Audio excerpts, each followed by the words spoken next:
All right, people said I at least had to make this a trilogy, so welcome to part 3 of fact-checking 10 lies you were told about Islam. All Time Tens is an enormously popular YouTube channel with more than 4 million subscribers, so you'd assume that they know what they're doing and that they're pretty careful about their top 10 lists. But as we saw in the first 2 parts, if you gave these guys a penny for their thoughts, they'd have to give you a refund.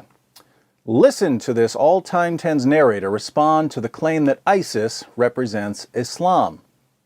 In reality, ISIS is not just un-Islamic, it is anti-Islamic. And in the first 8 months of 2015, ISIS was responsible for the deaths of over 9,000 Muslims in Iraq alone. So ISIS is not only un-Islamic, it's anti-Islamic. Why? Because ISIS has killed lots of Muslims. What's the unstated rule here? If you kill Muslims, you can't be a real Muslim. Okay, pop quiz. What kind of Muslims does ISIS kill? Do they kill A, Muslims they regard as upstanding, faithful, devout servants of Allah? Or B, Muslims they regard as hypocrites and apostates? The correct answer is B, as in boy, All Time Tens has some really stupid writers. Why do we need to point out that ISIS kills Muslims they regard as hypocrites and apostates? Well, because All Time Tens is under the delusion that Islam condemns killing any kind of Muslims in any situation, and that's sheer nonsense. But don't take my word for it. Surah 9 verse 73 of the Quran says, "O Prophet, strive hard against the unbelievers and the hypocrites and be unyielding to them, and their abode is hell, and evil is the destination." The word for strive hard in this verse is a form of the word jihad. Allah commands Muhammad to wage jihad not only against unbelievers, non-Muslims, but also against hypocrites, people who claim to be Muslims but aren't really obeying Allah and Muhammad.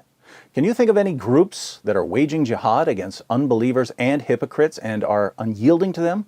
I certainly can, but All Time Tens insists that anyone who obeys Allah's command to wage jihad against hypocrites isn't a real Muslim.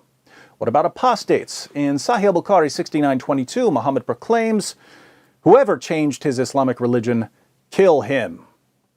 Now, when we think of apostasy, we think of someone renouncing his religion. But the Muslim sources are filled with warnings about doing things that show you're not a real Muslim. For instance, Surah 4 verse 65 of the Quran says that if you have any resistance against Muhammad's decisions, you're not a real Muslim. The verse reads, "But know, by your Lord, they can have no faith until they make you, O Muhammad, judge in all disputes between them and find in themselves no resistance against your decisions and accept them with full submission." Do you see the massacre starting to brew? Muhammad orders his followers to kill apostates, and the Quran says that if you find any resistance against Muhammad's decisions, you're an apostate. Put those together and you've got an ISIS-style bloodbath on your hands. And Muhammad's closest companions launched an ISIS-style bloodbath when people in the Muslim community found resistance against his decisions. When Muhammad died, certain Muslims refused to pay zakat, alms in Islam, to the administration of Abu Bakr, the first of the rightly guided caliphs. Abu Bakr said that if they don't pay their zakat the way Muhammad taught, they're apostates. Sahih al-Bukhari 7284. Narrated Abu Huraira, when Allah's messenger died and Abu Bakr was elected as a caliph after him, some of the Arabs reverted to disbelief. Notice that the passage says that these people reverted to disbelief. It turns out that the people discussed in this passage simply weren't paying their zakat properly, and this was enough to put them in the apostate category. Umar said to Abu Bakr, "How dare you fight the people?" while Allah's messenger said, "I have been ordered to fight the people till they say, La ilaha illallah, there is no God but Allah. And whoever says La ilaha illallah saves his wealth and his life from me, unless he deserves a legal punishment justly, and his account will be with Allah." So Umar's objection is that Muslims aren't supposed to kill fellow Muslims. Sound familiar, All Time Tens? Abu Bakr said, "By Allah, I will fight him who discriminates between zakat and salat, prayers, for zakat is the compulsory right to be taken from the wealth. By Allah, if they refuse to give me even a tying rope, which they used to give to Allah's messenger, I would fight them for withholding it." Abu Bakr's response to Umar is, we can't discriminate between zakat, alms, and salat, prayers.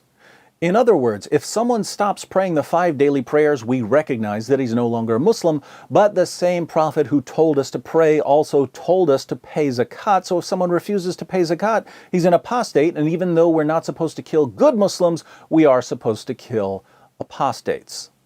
That's when Abu Bakr launched what are called the apostate wars, cleansing the Muslim community of hypocrites and apostates.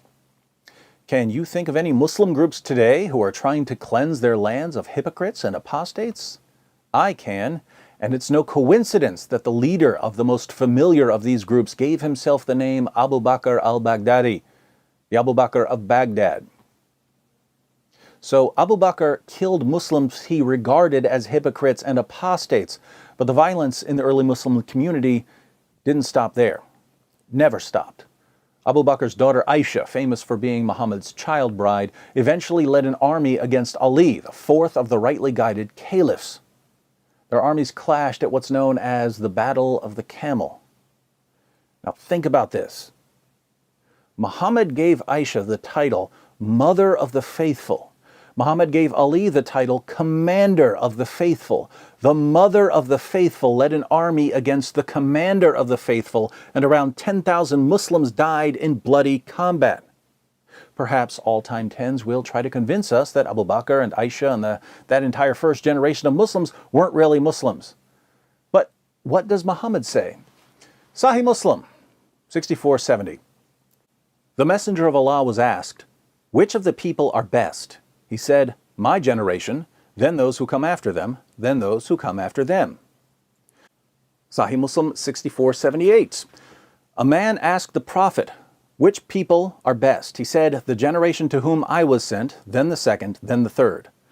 What's the best generation of Muslims? According to Muhammad, the first generation.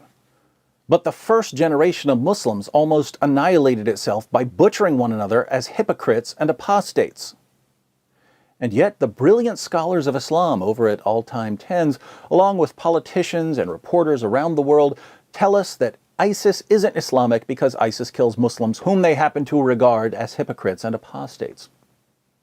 Well, I'm sick of arguing, so I'm just going to grant what All Time Tens and President Obama and Prime Minister Cameron say.